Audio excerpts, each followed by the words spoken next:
السلام علیکم ورحمۃ اللہ وبرکاتہ۔ بھائیوں بہنوں، دوستوں، بزرگوں، عزیزوں، امید ہے آپ سب خیریت اور عافیت سے ہوں گے۔ آج ہی ہمارے پاس ایک سوال آیا تھا۔ سوال کی اہمیت کے پیش نظر بہت سارے لوگ ہم سے یہ پوچھ چکے ہیں، تو اس اہمیت کے پیش نظر ہم نے سوچا کہ اس مسئلے پر ایک ویڈیو ریکارڈ کر لی جائے۔ مسئلہ آج ہم سے یہ معلوم کیا گیا کہ آیوشمان بھارت کارڈ بنانا، جو ہمارے بھارت دیش میں بنا کر دیا جاتا ہے، یہ کارڈ بنانا کیسا ہے۔ سب سے پہلے ہم اس کارڈ کے بارے میں جانیں گے کہ آیوشمان بھارت یوجنا کارڈ کا لابھ کیا ہے، اس کا فائدہ کیا ہے۔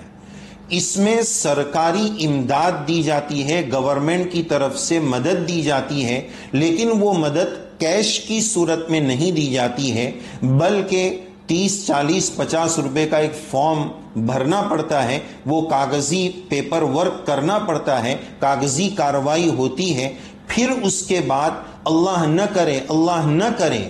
جس کا وہ کارڈ ہے، اگر وہ بندہ بیمار ہو گیا تو 5 لاکھ روپے تک اس کو مراعات دی جاتی ہے، سہولت دی جاتی ہے۔ 5 لاکھ روپے تک ہاسپٹل میں اس کارڈ کی وجہ سے اس کا بل معاف ہو سکتا ہے، اگر وہ ویسی ہاسپٹل ہو جہاں وہ کارڈ ایکسپٹ کیا جاتا ہو، تو ایسی صورت میں 5 لاکھ روپے تک سہولت دی جاتی ہے، بل میں معافی مل جاتی ہے۔ تو یہ آیوشمان بھارت کارڈ کا یہ لابھ ہے، یہ اس کا تعارف ہے، یہ اس کا فائدہ ہے۔ اب اس کا حکم بتانے سے پہلے ایک دو باتیں ہم بہت اہم آپ کی خدمت میں پیش کریں گے۔ چنانچہ دوسرے نمبر پر ہم یہ بات رکھنا چاہیں گے کہ اس وقت ہمارے بھارت ملک میں، ہمارے دیش میں اس طرح کے بہت سارے کارڈز اور بہت ساری سہولتیں، بہت ساری اسکیمز اس طرح کی دی جاتی ہیں، تو ہمیں اس کا شرعی مسئلہ معتبر علماء کرام یا معتبر دارالافتاء سے معلوم کرتے رہنا چاہیے کہ یہ جائز ہے یا نہیں، اور اگر وہ جائز کے دائرے میں آتا ہے تو ہمیں اس کا لابھ لینا چاہیے، اس کا فائدہ اٹھانا چاہیے۔ جب وہ جائز کے دائرے میں ہے، جواز کے درجے میں ہے، اور ہر ملک کے ہر ناگرک اور شخص کے لیے ہے، تو اس کا فائدہ ہمیں بھی اٹھانا چاہیے۔ مسئلے کا جواب دینے سے پہلے اب تیسری بات ہم آپ کی خدمت میں یہ رکھیں گے کہ بعض لوگوں کو اس کے ناجائز ہونے کا شبہ بعض وجوہات سے ہوتا ہے، جس میں ایک بات لوگ یہ سوچتے ہیں کہ اس کارڈ کو اپنے لیے لینے کا مطلب یہ بنتا ہے کہ بیماری کو دعوت دینا، کہ میں کارڈ لے رہا ہوں تاکہ بیماری آئے اور میں اس میں سے معافی کراؤں۔ نہیں، یہ غلط سوچ ہے۔ اسلام میں کوئی اپشگون نہیں ہے، کوئی بدفعلی نہیں ہے کہ یہ کارڈ لیں گے تو بیماری آ جائے گی۔ بعض لوگ اس غلط سوچ کی وجہ سے اس کارڈ کا لابھ نہیں لیتے ہیں، یہ غلط بات ہے۔ اسلام بدفعلی کا، اپشگون کا علم بردار اور قائل نہیں ہے۔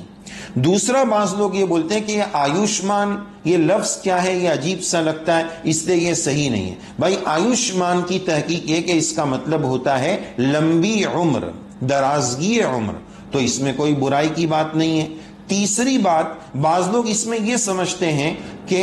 یہ کارڈ لینے کا مطلب بیمہ اور انشورنس ہے۔ نہیں، یہ بیمہ اور انشورنس والی بات نہیں ہے۔ ان وضاحتوں کے بعد اب آئیے اصل حکم کو سمجھتے ہیں کہ آیوشمان بھارت کارڈ یوجنا کا لابھ لینا، یہ کارڈ بنوانا جائز ہے، درست ہے، لیکن اس بات کا ضرور خیال رکھا جائے کہ گورنمنٹ نے اس کے لیے جو ٹرمز آف کنڈیشنز رکھی ہیں، شرائط جو رکھے ہیں، مثال کے طور پر اگر کسی بندے کا ایئرلی اتنا،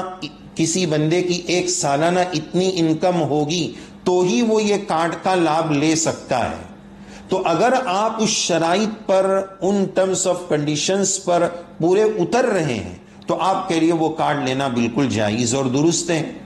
لیکن اگر وہ شرائط پر پورے اتر نہیں رہے ہیں، ہماری انکم اور آمدن اس سے زیادہ ہے، تو اب جھوٹ بول کر، دھوکہ دے کر، رشوت دے کر، 2 نمبری کر کے اس طرح وہ کارڈ بنوا لینا یہ جائز اور درست نہیں ہوگا، یہ گناہ ہوگا، اسلام کی روشنی میں یہ غلط کام ہوگا۔ تو اگر وہ شرائط ہمارے حق میں پائے جاتے ہیں تو وہ کارڈ کا استعمال بالکل جائز اور درست ہے۔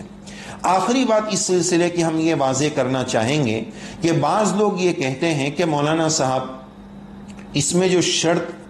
ایئرلی انکم کی جو لگائی گئی ہے، اگرچہ ہماری انکم اس سے بہت زیادہ ہے لیکن خرچے بھی بہت زیادہ ہیں، ان تمام خرچوں کے بعد دوائی کے لیے اتنا پیسہ بچتا نہیں ہے، تو پھر ہم کیا کریں؟ ایسی صورت میں یہ پرسنلی بات ہو جاتی ہے، آپ کی جو پرسنلی صورتحال ہے اپنے قریب کے معتبر علماء کرام، مفتیان عظام اور دارالافتاء وغیرہ سے آپ لیٹر کی شکل میں لکھ کر اپنی پوری صورتحال بتا کر، اپنی پوری کیفیت بتا کر اس مسئلے کو معلوم کر سکتے ہیں۔ بہرحال اس وقت جو آیوشمان یوجنا ہے، اس کی جو شکل ہے، اس میں کوئی غلط بات اس وقت کی شکل کے مطابق نہیں ہے، تو اس کا لابھ اٹھایا جا سکتا ہے، بلکہ ضرورت مند کو شرائط جس کے اندر پورے اترتے ہو اس کو اس کا لابھ لینا چاہیے، اس کا فائدہ اٹھانا چاہیے۔ اللہ عز و جل ہمیں شریعت کو سیکھنے، سکھانے اور اس پر عمل کرنے کا جذبہ نصیب فرمائے، آمین یا رب العالمین۔